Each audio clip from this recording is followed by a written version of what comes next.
Film Club. Thank you for joining us for another episode of Film Club. I'm one of your hosts, Andy Harrison, and with me, as always, it is Andy Donaldson. Hello. Every week in Film Club, we invite you along to watch a film with us, and this week, we are taking a look at Swiss Army Man. Is there any way to get out of here? Out there, further than distance, there is an instant, searching for home. I actually, when I watched this film, I was worried about the summary, and I completely forgot how to do the summary until now. Swiss Army Man is a story about a stranded individual who is, at the end of his life, he's like, I can't be bothered anymore. Then he finds Manny, who floats up, a corpse.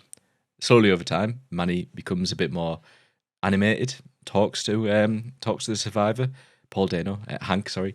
And then slowly, through majority of stories and really cool production design by Hank himself, eventually finds his way home. The film is directed by Daniels, which is the name shared between Daniel Kwan and Daniel Scheinert. This was their very first feature film. They'd done a short before this, as well as a bunch of music videos, but this is their very first feature film, and I think the film is very good at distinguishing them as unique voices, and voices that are so desperate to be unique, and they're so desperate to have their own stamp and their own say and everything.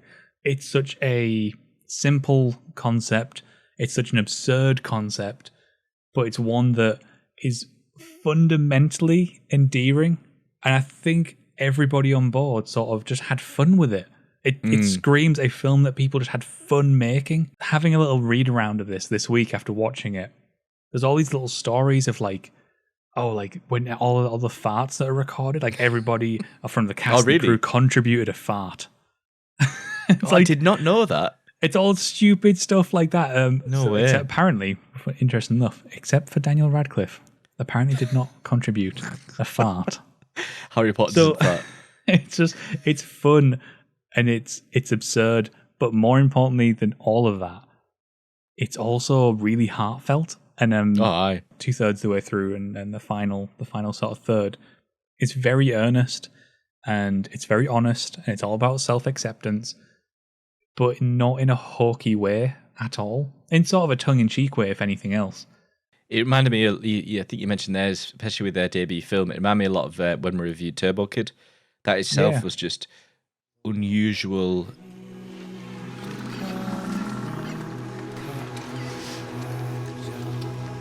So this is it. This is the life I've forgotten. I have a weird person in the sense that when I watch a film, it's hard for me to laugh out loud. Like, I'll like chuckle in my head, but if something really makes me laugh out loud, it's good. And this constantly made it. I was like giggling away at this film.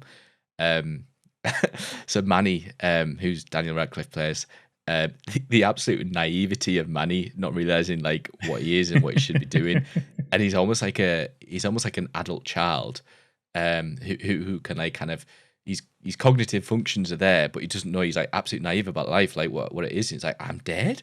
I will have to shout out to the music in this film, but I really love how they kind of incorporate that kind of a cappella sound through the actors, through the two people, Hank and Manny. And it's really cool but the music's so cool, and it's like kind of lovely folk. I wanted more of them doing that weird diegetic thing where they just start singing parts of the soundtrack. You know, like there's that, especially in the very beginning where Paul Dano's, is he walking to the sea or whatever it is, and he's sort of like humming away or singing away to parts of the soundtrack, and it's really endearing. It gives the film a lot of energy. The music was done by Andy Hull and Robert McDowell, and I think they absolutely killed it with this. So Manchester Orchestra, in amongst the soundtrack, was the actual acting itself. I'm so happy that I gave this time because, as I said, a pairing of Paul Dano and Daniel Radcliffe is not something you see often. Two actors that are usually quite typecast. Paul Dano's normally like the kind of whiny, weird kid. You look at Prisoners, you look at Little Miss Sunshine, There Will Be Blood. You know, Daniel Radcliffe, it's hard not to be typecast when you're Daniel Radcliffe and you had a whole series of Harry Potter where your face is plastered everywhere. This was also like 1-2 punch for Daniel Radcliffe. I think when this came out, he was coming off the back of like the woman in black, and he was desperate to get away from being Harry Potter, and he couldn't have picked a better role. Honestly, the way these two both handled it was absolutely sublime. Daniel Radcliffe as Manny was superb. Like again, that naivety, it was the way he just answered everything. And later in the film, how he kind of like gains confidence. He played that role to a fucking T, Andy. It was so good. It's the restraint as well that he shows. Oh, yeah. Such micro movements and such small inflections in his voice and dedication to the whole bit. Hank, when I masturbate, I'm gonna think about your mom. Manny, stop. But if I think about your mom when I masturbate, then you won't be weird just anymore, right? Quit talking. I'm just trying to help. Well, you're not, so stop talking and stop asking questions. Should I just go back to being dead? Yes, you should. Die in a fire. They apparently made a fake version of Manny, like a dummy. And the idea was this dummy was going to be used for like a bunch of it. And like, you know, especially when Daniel Radcliffe wasn't needed to act, they were going to use this dummy for the most part. And apparently he just totally threw himself into this to the point that they almost didn't use the dummy. Oh my God. And the little moments where the dummy has to like a pratfall and stuff. Supposedly he was the one like asking them like, hey, can I be the one to throw it? Because like I want to make sure that Manny is me. He wanted to be so intricately connected to this performance of a corpse. Like, hats off to the guy. Do you know what? He got a lot of flack for Harry Potter. He got loads of flack for Harry Potter being wooden. People were sort of like questioning, you know, was it a good idea to cast somebody when they were like 10 or whatever, and then like allow them to make films for the next like 10 years of their life. And a lot of people like, you know, sort of pointed at him and said, look, he's a fine actor, but he's not stellar. I'd say this totally identifies him as a stellar actor. I agree. He didn't just turn up and cash in on a paycheck. He didn't just turn up and half-ass a dedication to a role. He really gets this, and he ends up being like the heart of the film. I agree completely. I was so blown away by Daniel Radcliffe, and I'm so happy to see the guy, like, kind of, as he said, I've not seen The Women in Black, because I'm terrified of horror films, but I'm really glad for him that he's like kind of come out and made his own. I know he did the other one with his hands replaced by pistols or something that's supposed to be good. But then we move on to Paul Dano. Paul Dano is he's been a bit more in the scene. He's great example is There Will Be Blood. Paul Dano is superb in that. He's superb in Little Miss Sunshine and the other films that he's been in. But in There Will Be Blood, he's absolutely killer. The only issue, he's typecast normally to that kind of whiny role. Now to see Paul Dano move on and be a bit more assertive, be a bit more like kind of dominant in his performance. He's not like the kind of person who whines, but he's the person who is teaching Manny what it is. He's the person who, he's that role when he's playing who's the girlfriend? What's she called? Sarah. Marion Winston. Yeah. So she plays Sarah later on, but when Paul Dano is playing Manny, who is playing Sarah, Paul Dano is playing Hank, who's playing Sarah, and it's those moments together. It's really, really interesting to see his performance doing it, and it's still tickling me to do it. But it's really cool how he's also acting and doing it, but he's also pressing a button, which is turning Daniel Radcliffe to go and do something. So it's almost like I trigger this, that triggers that triggers Daniel Radcliffe, and their connection and chemistry together. Mate, I'm so glad that we get this time. Just like in every other film that he's in, Paul Dano doing the heavy lifting. Honestly, every time we've had Paul Dano in a film on the channel, the guy knocks it out the park, and all I want to see him is more Paul Dano. And I do, yeah. You don't get that much Paul Dano as a lead man, and here he carries this film. Like, Daniel Radcliffe gets to be the heart of the film, but Paul Dano's doing the heavy lifting, and he's the one bringing a lot of the hard work to actually making this thing work. And by the way, if we're going to talk about like little silly moments of Paul Dano dressing up as Sarah, it's the moment where he says, "You look beautiful,"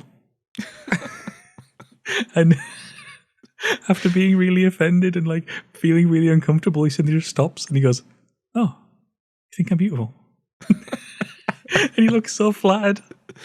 That's it though. That's it. Like, as silly as this film is, and is kind of out of the box and unorthodox as it is, it does have that heart, and it has those moments there where it's the perfect example of losing yourself in a film and just being totally engrossed and kind of letting that wash over you, and you come out there thinking that was an absolutely sensational cinematic experience, which is Swiss Army Man. It is stunning. And we haven't even talked about the production design of those little scenes of, whether in a car, and like those sets look so DIY, but they've actually had to have a team to put it together and make it look so almost homely, considering it's on deserted island. But then I love that at the end when you reframe all that stuff, it looks creepy.